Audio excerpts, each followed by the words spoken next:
It's your pal Pete on the old 2018 Honda Goldwing with my Bush Tech behind me. Finally getting to bring the bike home from its sentence. This road is terrible.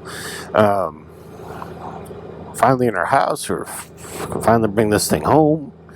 I got the BMW a week or so ago. Tires are a bit squishy.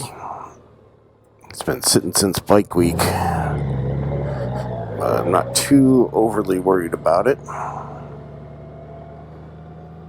It's not going too far. But anyway, now I know what it feels like to be all you guys that have to winterize your bikes. I mean, this thing's been in lockup really since December. End of December, I think, is when I brought it up here. And it's been in there most of the time. I've gotten it out like maybe twice. I went to bike week and had a weekend on it, but I can feel your pain when you live in those cold climates now.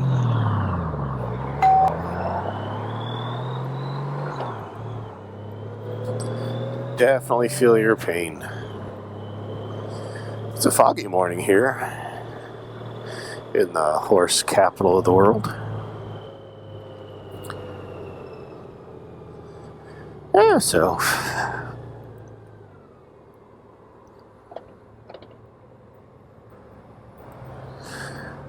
what I was going to talk about is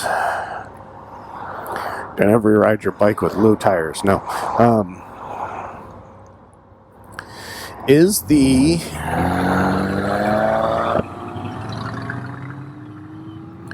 six-speed manual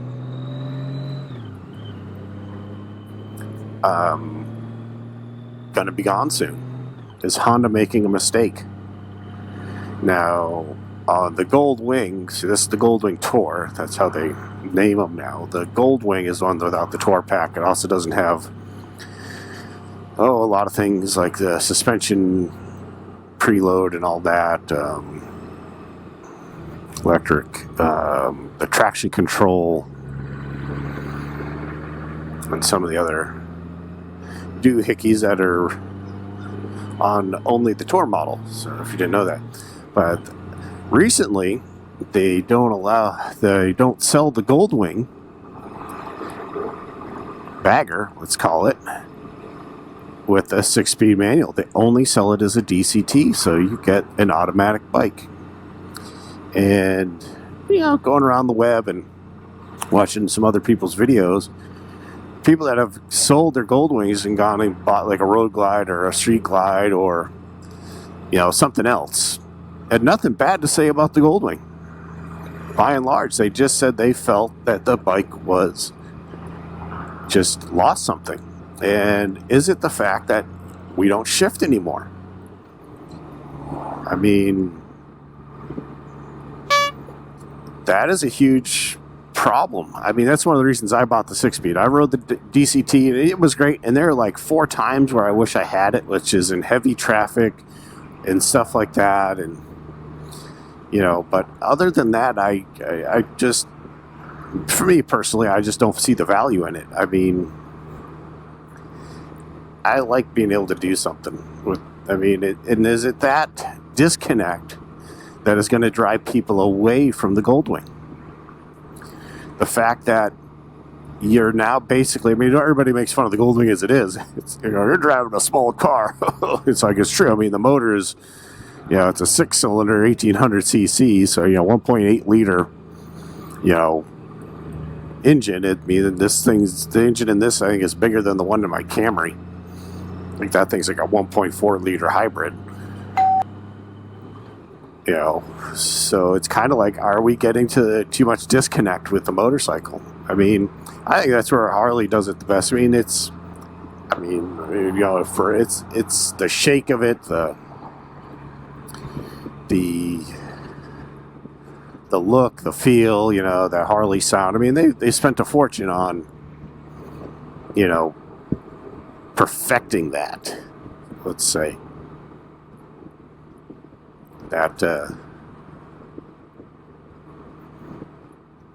sound, the look, the iconicness, and now they're coming out with the liquid cooled bikes in a major way. Like the Pan American has done really well, which I just need to go buy one. I mean, Bronco Ride keeps just telling me just go buy it. You know, nutcrackers, should have gone straight. Anyway, you know, but. And then they just came out with, they call it the Nightster? Just came out the other day with a 975cc liquid cooled engine, which they can build a lot of bikes with that motor. That would be really cool to see a small adventure bike, not so much the Pan American, but the House of Pancakes. I don't know what they would call it. What would you call that thing? What would you call a small 975cc bike made by Harley as an adventure bike? People are being very courteous this morning when it comes to stopping.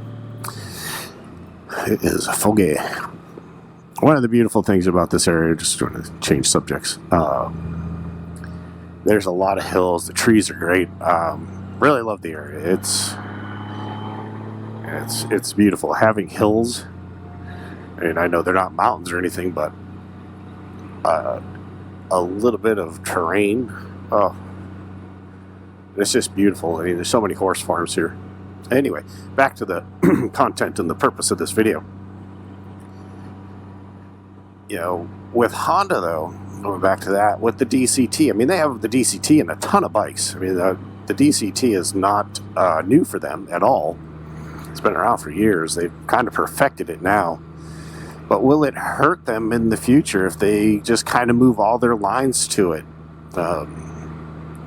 Now, I know the smaller bikes probably, their biggest selling bikes, you know, the ones you don't see in America, the ones you see overseas. I mean, when it comes to motorcycle manufacturing, a lot of people think that, you know, Harley says they're number one. They're number one in bikes over 750 cc's or something like that, or some weird algorithm they use to. Oof. Or not algorithm, but it's a marketing ploy. They don't actually make the more motorcycles than Honda,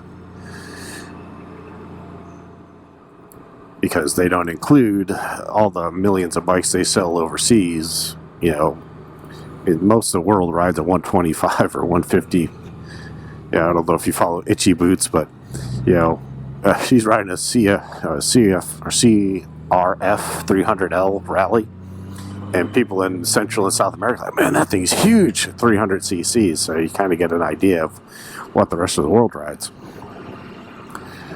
You know, in the States, we like big engines, because, one, we have the roads for it, you know, that's why you see it like modern countries, or industrialized countries, lots of big bikes.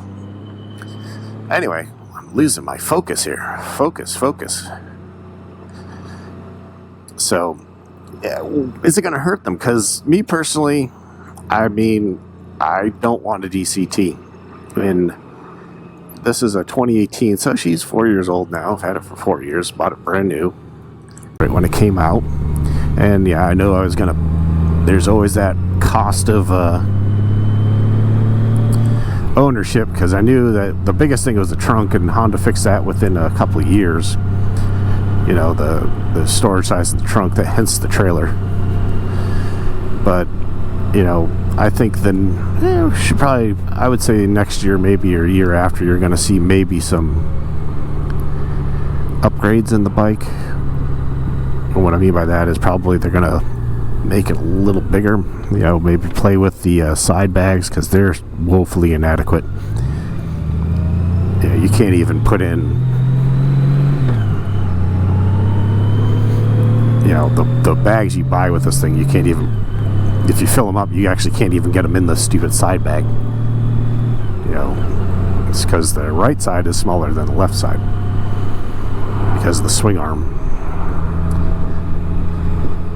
So anyway, let me think what you guys think in the comments. Is the DCT Goldwing, I mean, is it? I mean, I personally think by 23, the latest 24, I bet you don't see the 6-speed manual at all. When I talk to 2 dealers in the area, they say that the DCT is outselling the 6-speed manual like 6 to 1. And so Honda's going to see that, and they're like, well, why are we still making this thing? Because there's dinosaurs like me, you know, at 48, 49 years old, that I like to shift. I don't know. It's just a thing, and everybody's different, you know. I mean, I don't know. What do you think? Anyway, if you like the content, please hit that subscribe button, hit that like button. Please comment below, because I'd really like to know what you think about this scenario. And we'll talk to you guys later. Bye.